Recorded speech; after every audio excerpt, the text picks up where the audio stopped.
This is a 958 Cayenne, the successor to the original Cayenne, which turned Porsche's finances around. Now, these are becoming quite affordable on the used market, but the big question is, should you actually go out there and buy one? Well, today I'm going to take you over all the common problems, show you everything that tends to go wrong, so you can go in there informed. We'll also get it out on the road and see how she drives. Let's go.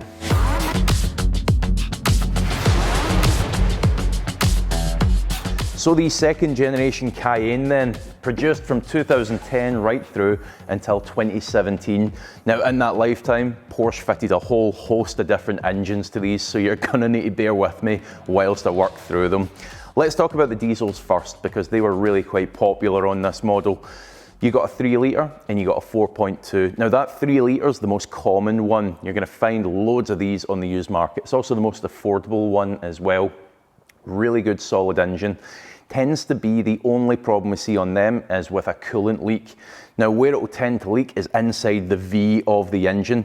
Quite unusual because owners will notice the coolant level drop, but they won't see any mess on the floor. I would hazard a bet that the coolant is gathering inside that V in a little swimming pool. Just years of heat cycle on the plastics and little rubber seals in there causes them to leak eventually. Now beyond that, the only other problem you see on these is with DPF and EGR type problems. It really comes down to the way that you're going to use it. If you're doing a good amount of motorway miles and the car's allowed to do full regenerations, chances are you won't see many problems. But if you're just using it to pop to the shop now and then, it might not be best to buy a diesel. Now, probably the biggest Achilles heel on these Cayennes is with the transfer case. Now, these can be problematic. Where you tend to see it rear its head more though, is on these higher output Cayennes. So that 4.2 V8 diesel, that's one that you tend to see problems with the transfer case more than others because of the torque being produced. Now, the way in which you can check for a faulty transfer case is as you come to a stop, they'll tend to clunk and bang as you come to a stop. Listen out for that. You'll also feel it coming through the car. You can also get into a big wide open space, do some figures of eights, maybe reverse park, and just listen and feel for anything that feels a bit unusual in that drivetrain. If you are feeling any clunks or bangs, I'd bet it's the transfer case. Next up, petrols. Now, there was a lot of petrols fitted to the Cayenne throughout its lifetime. Bear with me here. Let's start at the base one. So you got a 3.6 VR6 engine. On the older shape Cayenne, you also got the 3.2 VR6 engine, if anyone remembers those, fitted to a whole host of different Volkswagen platform cars. Now again, really good engine. Quite well developed in its life cycle, if you like. A lot of mechanics understand how these work, and the design is really quite refined on that 3.6 at this point. So you tend not to see many problems on those. Thermostats and coolant pipes can occasionally be problematic, but it's really not all that common. Probably the biggest issue with that engine, you might find it a little bit underpowered for a car of this size. But don't confuse that 3.6 VR6 engine with the 3.6 V6 bi-turbo engine.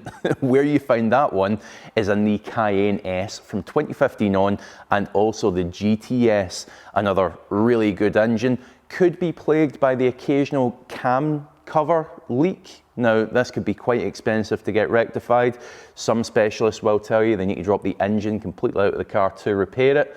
So do flag that in your mind as being a potential high bill. The other thing on those engines is the early ones, 2015, 2016, Porsche fitted them with really sensitive NOx sensors. So occasionally you get the little check engine light coming on, and really it wasn't necessary. A software update did fix these. It made them less sensitive. So double check that's been carried out by Porsche. Then of course there was the V8s. Now before I go into them, a little bit of side knowledge for you here. If you're thinking about buying any of these Cayennes, or indeed any used car, make sure you're doing a proper HPI report on it. It's the only way to know if that car's got any outstanding finance on it, if it's got any kind of hidden history. Now there's loads of different services that will provide HPI checks. You can just go off and Google it.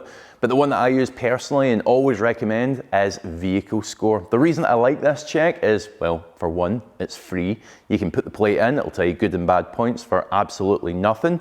But if you are serious about buying the car, especially if it's something like a Cayenne and it costs a little bit of money, then do buy one of their paid HPI reports, because that will give you the full background on that car. You can make use of my 20% discount code in the description below. make sure your next car is a good one. Right, let's talk V8s.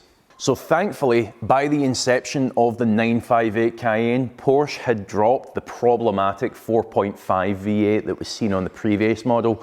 That was the one that could suffer from bore score. Now on these 4.8s, they obviously came as turbocharged and naturally aspirated, the former being the Cayenne Turbo.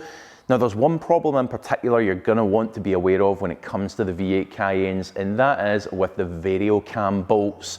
Now these bolts control in part the timing of the engine, so if they fail, the damage is absolutely catastrophic. It's goodbye engine time.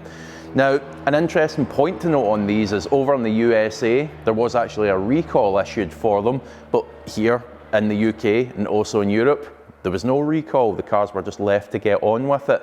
Now, Porsche did change these bolts after 2013. I think it was about there.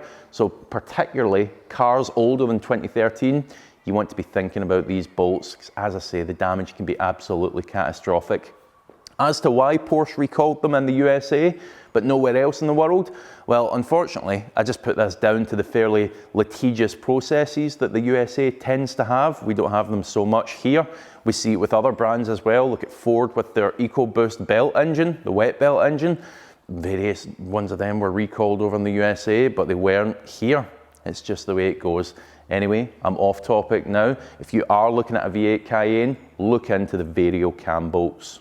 Now the final engine to mention is the one that you're going to find fitted to the hybrids, and that is the 3-litre petrol engine. Now occasional problems on these, leaking water pumps, coil packs, and also the cam covers on these can leak as well. So again, just have a careful look around that engine bay. Next up, let's talk about the suspension, because there's going to be two options on the Cayenne that you choose to buy. Good old-fashioned springs or air, as is fitted to this car. Now the air suspension, it is a nice to have, but you need to be realistic. What year of car are you buying? Are you doing it on a budget? Are you buying one at 10 years, 15 years old, and you're looking to try and minimize on the big bills? Well, if that's the case, go for the good old-fashioned springs, because the air system is good and as reliable as it is. At 15 years old, some of them are getting a little bit tired now, and they do have the potential to throw you quite a big bill. The springs can also break on these cars. I put that down to the size and weight of them, but they're far cheaper and easier to get swapped out than an air problem getting diagnosed and fixed. Now, quite an unusual but common little problem on these is with the bonnet switch. You see me just close the bonnet there? The bonnet switch's job is to recognise that and allow the car to drive and the windscreen wipers to work. The bonnet switch, if it's broken, won't allow them to move for fear of damaging the bonnet. Basically, the car thinks the bonnet's still up, therefore it won't allow them to work. So even if it's a dry day, when you're viewing that Cayenne, give the wipers a quick swipe, and if they're not working, I bet you it's the bonnet switch. Oh, and headlight wise, if you're buying an early one especially, it's not going to affect a 0.2 facelift car like this, but certainly a 2010, a 2011 type car. Have a feel of the headlights, try and give them a bit of a wobble. There was a recall from Porsche because these were quite unstable. They could break away from the fixings, so just make sure that's been addressed on the one that you're buying. Now, as you hop into what is still an absolutely glorious interior on these 958 Cayennes, one thing to be checking: passenger footwell. Lift up the protective mat and have a feel. If it's damp, it's probably the drains are blocked for rainwater. If you want to find out how to fix that, say so in the comments below. I can always give you over a how-to. It's quite an easy DIY fix. Now in here, before we go the test drive, another thing you want to make sure of is that the PCM, the little screen you've got here, make sure that is on and doing something. These are quite often reported as being a bit troublesome. The screen can go black, it can become unresponsive, you can get a high-pitched sound coming through the speakers. Best advice here is just make sure it's on. Don't let a savvy seller turn this system off before you go out on that test drive. Otherwise you're not going to find out until you've paid for the car and you're on your road home. Now before we head out on that test drive, which we're about to do in just a minute here, and see how this old girl drives, make sure the blower fan is also on and try changing the speeds. There can be a problem with the fan itself and also the resistor for the fan, and quite often it'll stick to one singular fan speed and won't let you change it. So again, turn it on before you go and try changing it once you're out on that drive. Make sure there's no problems. So here we go, we've got Harry with us. Now this is actually Harry's family car. Yeah. So I'm hoping he's going to give us a bit of insight. I can tell you what it's like to drive for 5-10 minutes, but Harry's actually lived with the car for some time now, so maybe he's got a bit of input that I couldn't give you. Well, it's actually my mum's car. You know, I've had a couple of cars in the channel already, like my Merc, my C63, but this has been like just an all-round good car. It's a really nice cruiser on the motorway, and it's just weird having no sound when you turn the key though, so I'm starting to get used to that. Yeah, with it being hybrid.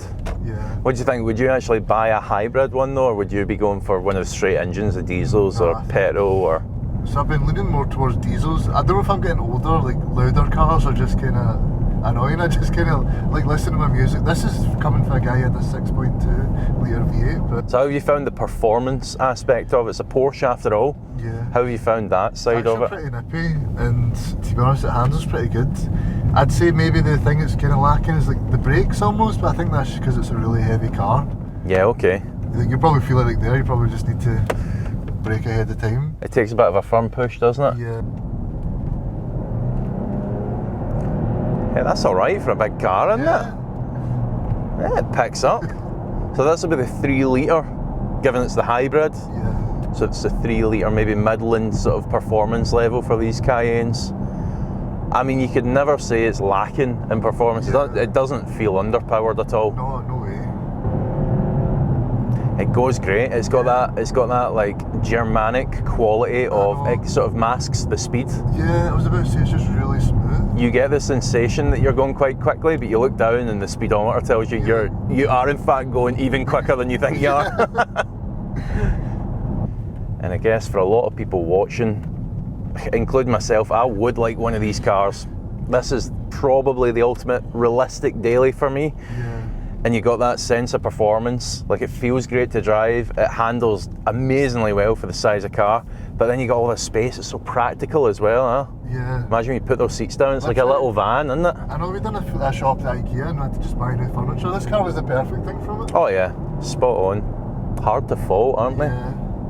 Well, saying that, we've just spent 10 minutes going over every fault there is. I know, yeah. Just avoid this, and then it's a good car. To be fair, something else that's worth adding to this video is every used car has got faults. The Cayenne is actually relatively problem-free from the point of view of issues that are show-stopping or incredibly expensive to fix. You can do a lot worse than a Cayenne, put it that way. Solid cars. I loved my old 957. It was the 3 litre diesel that I had. And I'll be honest, at the time I was just a bit younger and I wanted something kind of fast and exciting again. I swapped it for an RS4. Yeah. But as a daily now, especially as you get a wee bit older, as you were saying, you value like a comfortable, more quiet car day to day. You can keep the Ferrari for the weekend. Yeah. This is perfect for the day to day. Just running to the shops, like just trips on the motorway. Yeah, watch this space. I bought a new 958 Cayenne. Yeah. Next video coming up. Awesome cars. Yeah. Well, Harry, thank you so much for bringing the car over. Really appreciate it. I hope this video is useful for you. Good luck in your search for a 958. Don't buy them all because I think I want to go searching for one now as well. Cheers, everyone.